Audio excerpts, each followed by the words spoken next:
Hi everyone, I'm Miss Lydia from the Boston Library. Thank you so much for joining me for today's craft project.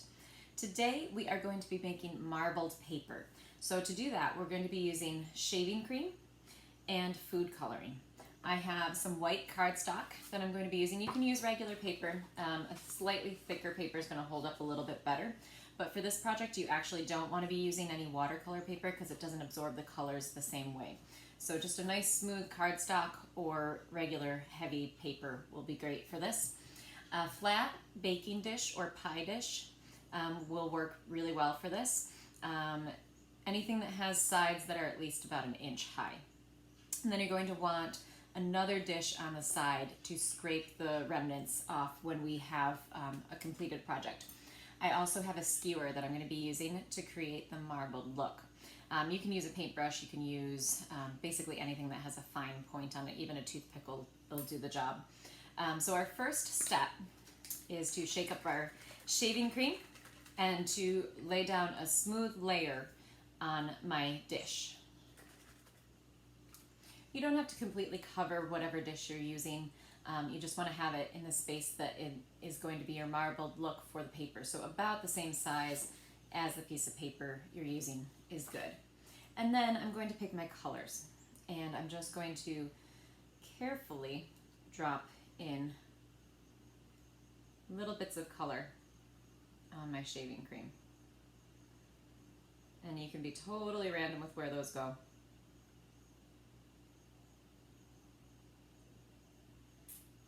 And once you've got your first color, you can pick your second color, go from there.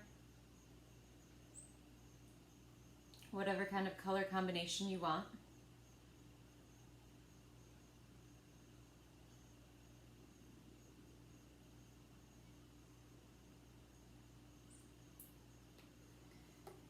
And then you're going to take your skewer and you're going to drag it through that shaving cream to give it that marbled look.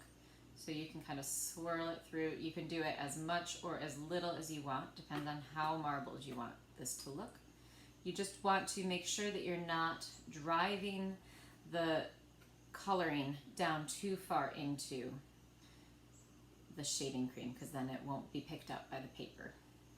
So once I have it as complex as I want it, you can see that there, then I'm going to take my piece of paper and just set it right down onto that foam and push it down.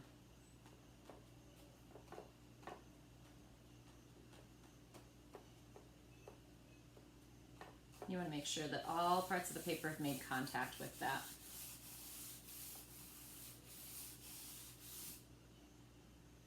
And then you're going to peel it up. So we have something that looks like that. And then what you're going to want to do is take either a piece of cardboard or another sheet of paper, and you're going to scrape down. So I'm going to use my other dish.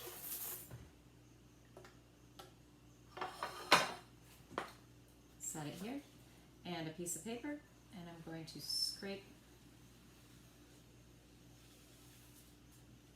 all of that off.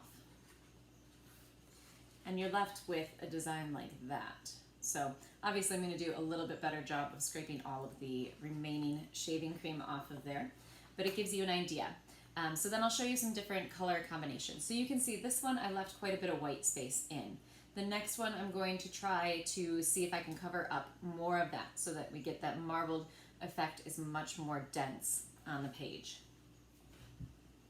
So one of the nice things is if I haven't waited too long, I can still use some of the remnants from this. So I'm not going to clean out the shaving cream entirely. I'm just going to start adding in more color and do a remarbling of it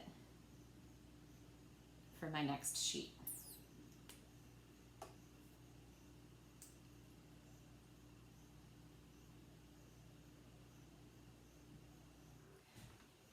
You can see this time I've got a lot more food coloring on there. So we're going to see how this one turns out.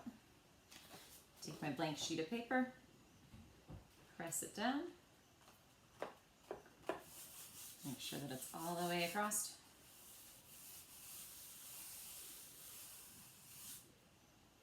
And we'll pick it up.